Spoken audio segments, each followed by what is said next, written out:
मालवा नगर में बुधवार दोपहर करीब 12 बजे उस समय अफरा तफरी और हैरानी का माहौल बन गया जब जीप, कार और ट्रैक्टरों पर सवार सैकड़ों युवक युवतियां तेज डीजे की धुन पर थिरकते हुए मुख्य सड़कों से गुजरते नजर आए।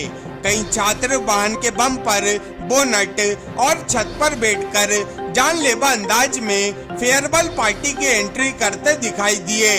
ये पूरा मामला नगर स्थित संदीपनी स्कूल की फेयरवेल पार्टी से जुड़ा बताया जा रहा है। प्रत्यक्षदर्शियों के अनुसार छात्रों ने यातायात नियमों की खुलेआम अनदेखी की। कुछ युवक युवतियां खुली जीप जैसी गाड़ियों के बोनट पर बैठकर चलते नजर आए, तो कई ट्रैक्टर और जीप के बम्पर पर लटकते हुए डीजे की धुन पर नाचते दिखे। इस दौरान न केवल उनकी अपनी जान खतरे में थी, बल्कि सड़कों पर चल रहे राहगीरों और अन्य वाहन चालकों की सुरक्षा पर भी बड़ा सवाल खड़ा हो गया।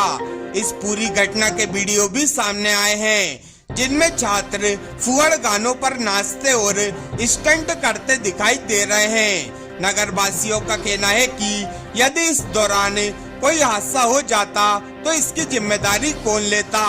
मामले में संदीपनी स्कूल के प्राचार्य एस राजपूत ने कहा कि स्कूल परिसर के अंदर ही फेयरवेल कार्यक्रम आयोजित किया गया था। छात्रों द्वारा सड़कों पर इस प्रकार की हरकतें किए जाने की उन्हें कोई पूर्व जानकारी नहीं थी। उन्होंने स्पष्ट किया कि मामले को गंभीरता से लेते हुए कार्यक्रम को रद्द किया जा रहा है तथा इस तरह के कृत्य में शामिल छात्र छात्राओं को नोटिस जारी कर परीक्षा तक निलंबित किया जाएगा। इधर पूरे मामले पर जिला शिक्षा अधिकारी एलएन प्रजापति ने कहा कि फेयरवेल पार्टी के नाम पर इस तरह का प्रदर्शन पूरी तरह नियम विरुद्ध है। मामले की जानकारी लेकर संबंधित स्कूल और छात्रों पर नियमानुसार कार्रवाई की जाएगी। ये घटना एक बार फिर ये सवाल खड़ा करती है कि स्कूल प्रबंधन, अभिभावक और प्रशासन की जिम्मेदारी आखिर कहाँ खत्म होती है। फेयरवेल जैसे कार्यक्रम छात्रों की यादों के लिए होते हैं, न कि सड़कों पर स्टंट और जान जोखिम में डालने के लिए। स्कूल का फेयरवेल चल रहा था, बाहर लड़के लड़कियां सड़कों पर नाच रहे हैं, ट्रैक्टरों के ऊपर घूम रहे हैं, खुली गाड़ियों में घूम रहे हैं। सर क्या है ये मामला, ये कैसा फेयरवेल है? नहीं, फेयरवेल तो सामान्य तरीके से आयोजित किया गया था, उनसे कार्यक्रम भी बनाया गया था।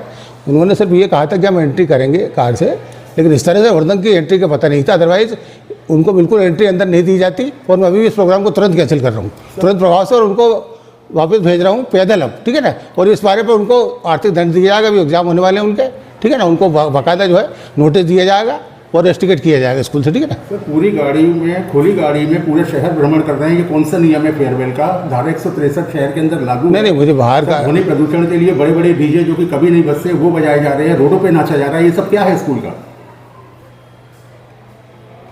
बाहर की जानकारी मुझे नहीं थी कतई भी, ठीक है ना। विद्यालय के अंदर इस टाइप की कोई प्लानिंग नहीं की गई है।